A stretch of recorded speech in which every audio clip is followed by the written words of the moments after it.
Our last figurative language that we are going to do this year is alliteration, which is when you have a sentence with most of the words beginning with the same sound. Miss Joyce, when I was in children's choir, always made us sing the song that goes, "Who washed Washington's white woolen underwear when Washington's washerwoman went west?" And that was always really fun. It's a nice tongue twister. Alliteration is used in music, it's used in poetry and writing, in advertisements, all over the place. And they're just kind of a fun play on words. So, your assignment this week is to create the longest sentence that makes sense using alliteration. So, we'll have a competition on our Zoom meeting on Thursday. So, try to create the longest sentence.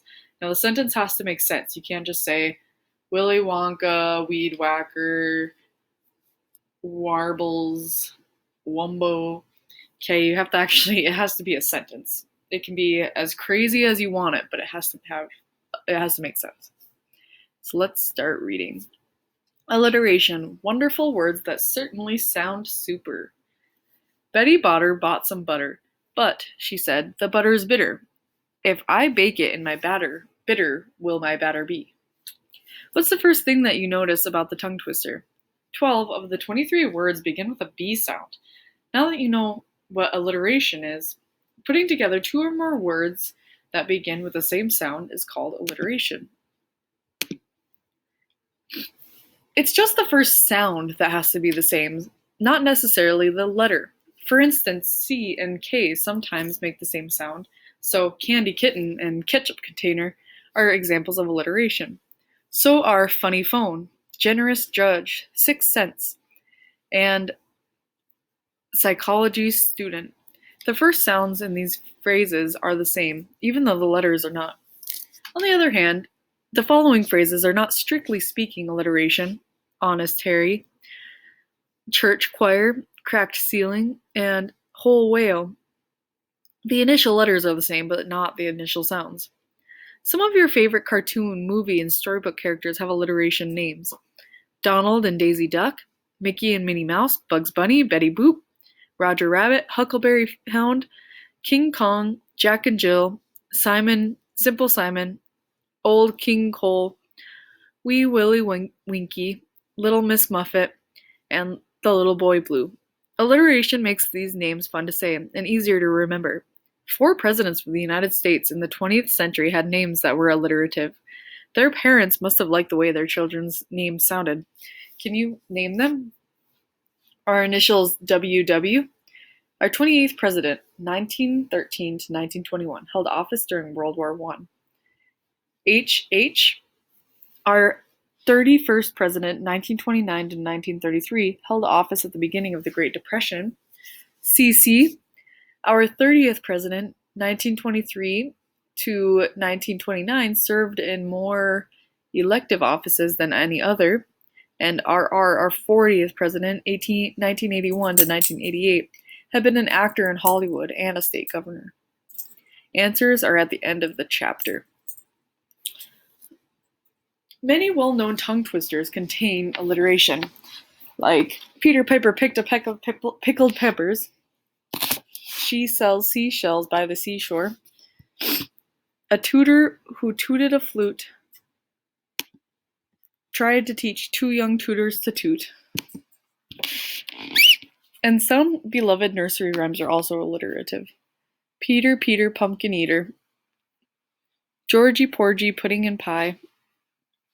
Sing a song of sixpence. Mary, Mary, quite contrary. How does your garden grow? A popular jump rope chant. My name is Alice contains a lot of alliteration. Kids have fun making up the words that as they jump. An example is Jay, my name is Jennifer, my husband's name is Jack, I come from Jamaica, and I sell jelly beans. In Star Spangled Banner, our national anthem, Francis Scott Key achieved a neat bit of double alliteration when he wrote about the broad stripes and bright stars. Many other writers have used alliteration to add fun, drama, and vivid sounds to their writing. Here are some examples. The time has come, the walrus said, to talk of many things, of shoes and ships and sealing wax, of cabbages and kings. Lewis Carroll, The Walrus and the Carpenter. Meanwhile, his friend, through the alley and street, wanders and watches with eager ears, till in the silence around him he hears the muster of men on a barrack door, and lo! as he looks on the belfry's height, a glimmer and then a gleam of light. Henry Wadsworth Longfellow, Paul Revere's Ride. Hurry, Horace, hand over your humble homework. Alas, alack, my lovely labour is lost. Love's Labour's Lost, the title of the play by William Shakespeare. Gaily bednight, a gallant knight, a sunshine and shadow, had journeyed long, singing a song in search of El Dorado. This is by Edgar Allan Poe. Here are some other examples of alliteration. Help, hollered Harry as he hung helplessly from the helicopter in the hurricane. George Jackson, the Jolly Juggler, is a genuine genius. My, isn't Martha Macaroni mouth-watering, madam? Now kneel, noble knight, on your novelly knees. Vampires are vicious villains. You may be wondering how you can find lots of words that begin the same sound and make sense together. Start by thinking of the word you'd like to use. Then, from your own vocabulary, try to think of other words with the same initial sound as that word. Perhaps you could say the word aloud and keep repeating this first sound until other words come at the same time or come to your mind. Try different possibilities until you have 2 or 3 words that sound right together and that makes sense in the context of what you're writing.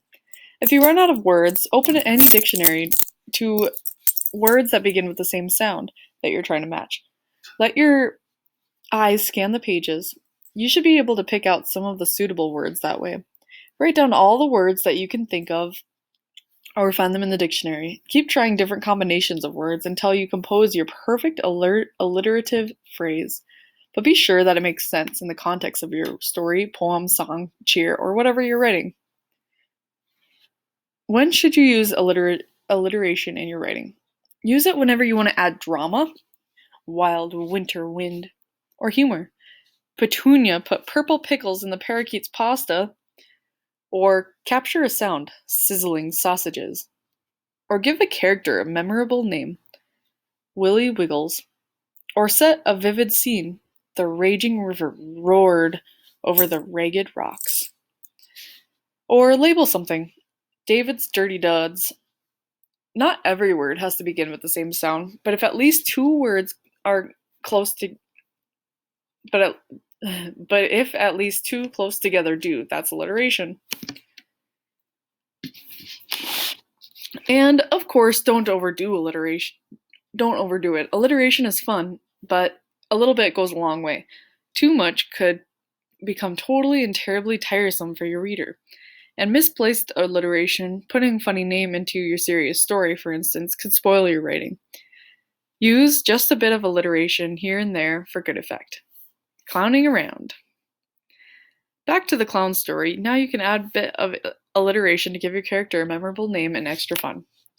Clara the Crazy Clown was a one-woman laughter machine. Her smile could make your face light up like fireworks on the 4th of July. Her hair was like green spaghetti, her nose was like a red light bulb, her feet were like large pancakes with toes, and her belly bulged like a laundry bag bursting with bowling balls. Children howled and hollered when Clara made the horn go toot, the canyon go boom, and the cream pie go splat. When you squeezed her nose, it blurped. She made everyone at the circus laugh. Alright, the first president was Woodrow Wilson. The second one was Calvin Coolidge. The third one was Herbert Hoover. And Ronald Reagan.